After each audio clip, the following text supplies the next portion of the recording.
ẹ̀yin yẹn wá ẹ kú dédé àsìkò yìí ẹ káalẹ́ ẹ káàárọ̀ ẹ káàsán. Hmm. According to the time tí mo bá bá yín ẹ tún káàbọ̀ sórí ìkànnì yìí.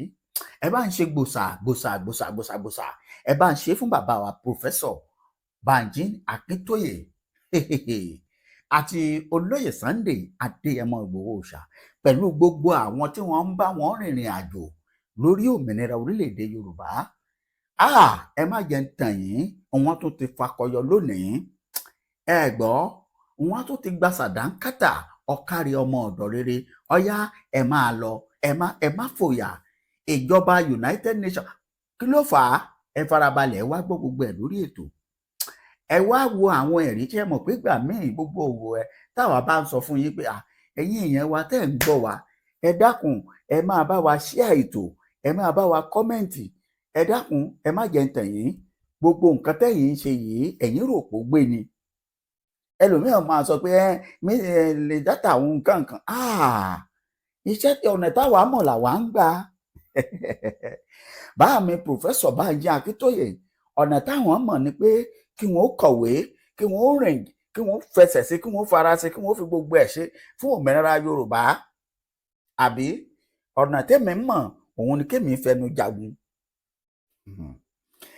Bá mi nínú gbogbo nǹkan tí bá mi mọ̀, ìyẹn Dr. Sunday Adéyẹmọ Ìgbòho Òòṣà, ọmọ pé tó bá di oró tí oró tó bá di òríkú tó ń bọ̀ ṣàyà díndín ni, kò sí wàhálà.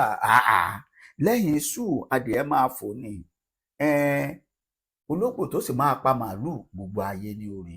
Ẹ dákun ẹ má jẹ́ ń tàn yín, kí ló fa àdí ọ̀rọ̀? Ìwé ẹ̀rí rèé, ẹ̀rí máa jẹ́ mi ìṣòro.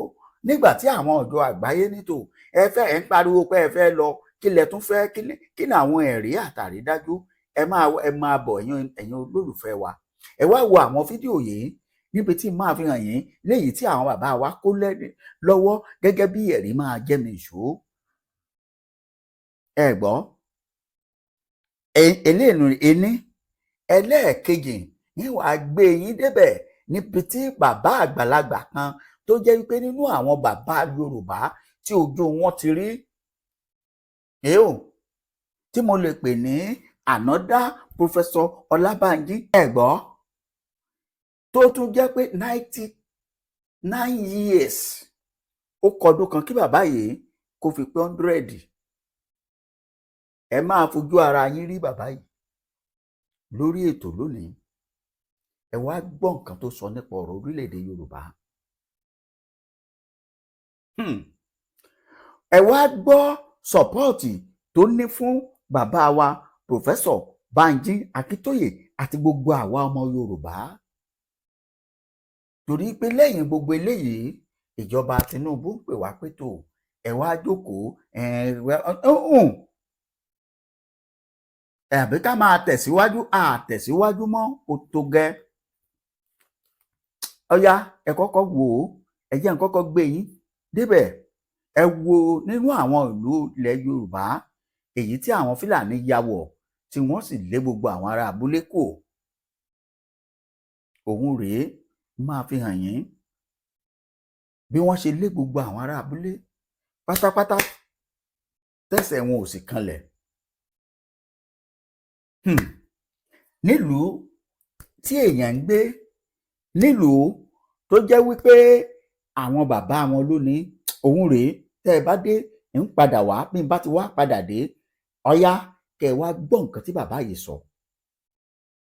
Ètò yìí ò ní gùn rárá. Òun rèé, ẹ bá ń fohùn sí nínú ilé. Ẹ jẹ́ káwọn èèyàn wọ́n rí bí wọ́n ṣe lé àwọn ará abúlé dànù. Gẹ́gẹ́ bí ìròyìn tó tẹ̀ wá lọ́wọ́, abúlé yìí wọ́n ló wà ní agbègbè kan ní Òkè Ògùn lọ́hùn-ún láti fẹ́ wọ bọ́dà wa àti tàwọn. Abúlé yìí wà, ìjọba sì ń bẹ Nàìjíríà, ìjọba ń bẹ nípínlẹ̀ Ọ̀yọ́. Òun rèé, ẹ bá ń fohùn sí nínú ilé. So ẹ rí, odidi ìlú kan ni àwọn karambani tí wọ́n sọ di ahoro yìí. Ẹ máa wò ó, ẹ wo ìlú yìí, ṣe mọ̀ pé eléyìí kò ní ìlú kékeré. Ẹ rí, gbogbo àwọn tó nílé, tó ní mọ́tò, tó lóhun òní ni wọ́n ti sá kúrò nílùú nílẹ̀ bàbá ńlá wọn tí kì í ṣe bàbá ilẹ̀ bàbá ńlá Fúlàní kankan. Gbogbo àwọn eléyìí àti bẹ́ẹ̀ bẹ́ẹ̀ lọ wọ́n ní bàbá wa Pòfẹ́sọ̀ Banji Akíntóyè tí wọ́n kó lọ fún àwọn àjọ àgbáyé pé ẹ gbà ó, ẹ tún wò ó, pẹ̀lú ìgbésẹ̀ tá à ń gbé lọ́wọ́lọ́wọ́ báyìí pé òmìnira Yorùbá lásìkò yìí ni kò sí ṣègbà míì mọ́. Kí ló wá ṣẹlẹ̀? Báwo lẹnu ṣe ya gbogbo àwọn tó ń gbọ́ tó rí àwọn ẹ̀rí wọ̀nyí ẹ̀rí? Ẹ wo irú ìlú ńláńlá bí irú eléyìí bí tó jẹ́ pé a lè pè ní city lọ́dọ̀ òyìnbó, ṣùgbọ́n tó ọmọ Yorùbá ẹ múra, torí pé àwọn ará bíi wọ́n ti yí wa ká o. Eléyìí la ní ká mú wá fún yín, ẹ máa wò ó, ẹ máa tẹ̀síwájú, ẹ jájọ́ máa wò ó, ẹ wo gbogbo ìlú, ẹ wò ó bó ṣe rí.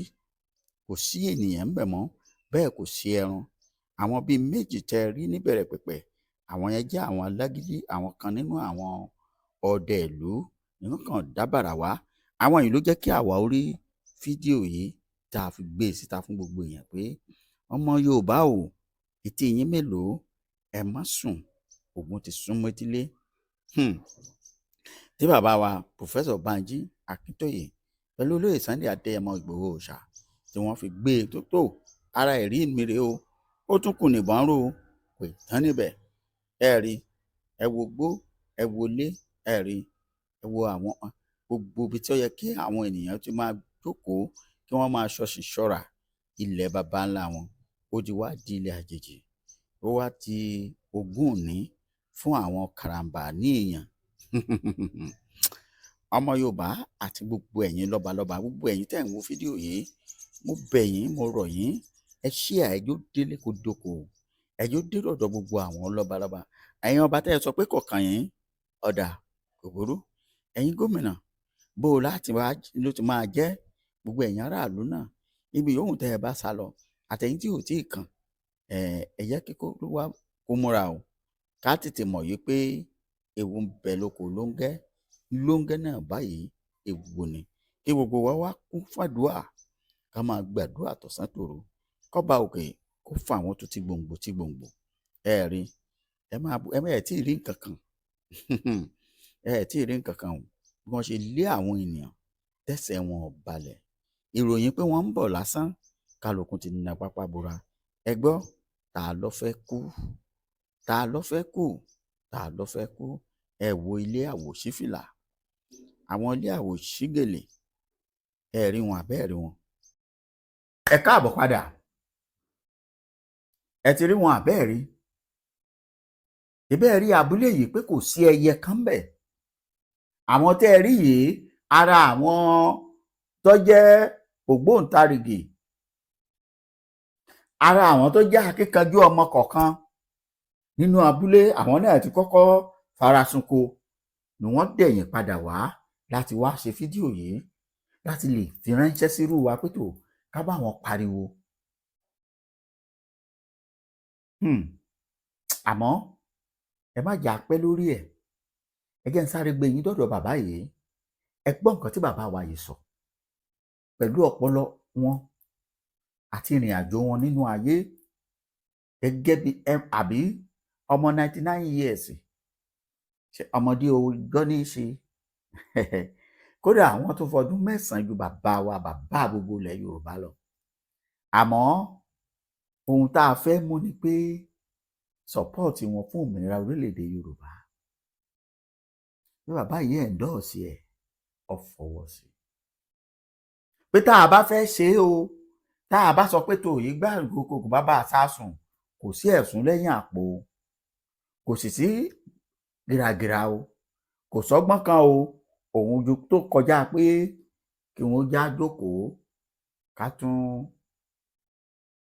ìjókòó wa jókòó ká tún nǹkan wa ṣe. Òun rèé, ẹ bá ń gbọ́ bàbá yìí fún fídíò wọn, òun rèé. I saw a clip yesterday, about 2 days ago, where a man was complaining. He was going to pick someone in a particular village. And they said, don't go there, nobody is there. He said, what do you mean? He said, there is no occupant in the village. He said, you must go. He went to the village, and the village was completely deserted. Bare. See houses? See, oh Lord, it was a bad sight. You couldn't see one mortal walk around.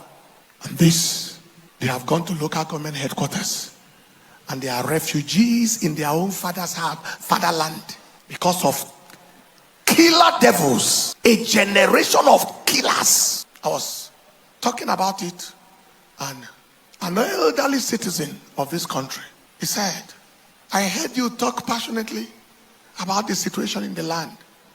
He said, I need you to know some of the real problems so that we can know how to tackle it. I met him 25 years ago, in the year of 2000. When I was invited to 25 years ago, he was 74 years. 25 years ago. 25 plus 74. That is 99. He has not reduced in strength from the time I saw him till today. That's in modern day. Sir, I'd like you to come, Nishala, sir. You're welcome, sir. Happy to see you, sir. You can, just in a word, let us know what you think as a church and as a body of Christians we should think about in this kind of plague of insecurity and all the terrible things we are experiencing in the country. You just told us a story in the first service, how you rode on scooter from Ibadan to Ilorin by 2 a.m. 12:30 a.m. Arrived in Ilorin 4:30 a.m. on the scooter with nothing to be afraid of under heaven. Praise the Lord. Hallelujah. Well, Somebody said if he can stand, I'm not sitting down. One thing I want us to know is that the British gave us to the Fulani, and the Fulani want to take your land the way they took Hausa land. Any further voting in this land is endorsement of the title deed of the Fulani. Any further, what we need now, sir, is to sit down and renegotiate.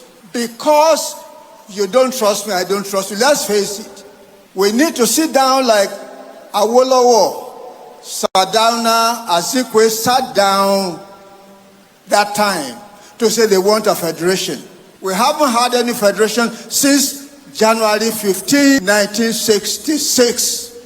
It has been unitary government. We need, if we are going to stay together, and I think it's best to stay together, we need to sit down and renegotiate. We don't need further election. Any further election is deceit.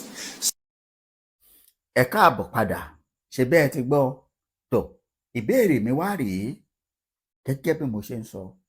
Bó bá kùn ọ́, bó bá jẹ́wọ́ ló kàn, tó bá tàsìkò tá à ń fẹ́ jáde fún òmìnira Yorùbá rálì tó ń bọ̀ lọ́nà, dákun bá ń dáhùn ẹ̀ lọ́kàn ara ẹ̀, ṣé wàá darapọ̀ pẹ̀lú wa? Àbí wàá torí ẹ̀ ọ́ sá lọ, ò ní yọjú? Ó dìgbà náà ná, ẹ jẹ́ n kọ́kọ́ fàwòrán àwọn kan wọ̀nyí. Ọ̀yá ìtúwò fídíò eléyìí, àwọn tó ti ṣe tán, ṣé wọn náà lè ṣe bí àwọn? Àmọ́ kí n tó lọ wò ó, ẹ kọ́kọ́ gbọ́ nǹkan tí wòlíì yìí sọ ná. Òun rèé, bẹ́ẹ̀ bá ti wò ó tán, ọ̀yá kí n gbé yín débi àwọn tó ti bẹ̀rẹ̀. Ẹ mọ̀ pé rálì ti bẹ̀rẹ̀ fúlẹ̀. Àti officially announce ẹ̀ ni. Awareness ti bẹ̀rẹ̀ lábẹ́nú fún àwọn tí ò tí ì gbọ́ tàbí tí wọ́n ń sọ pé àwọn ò tí ì mọ̀. Ẹ gbọ́, òun rèé.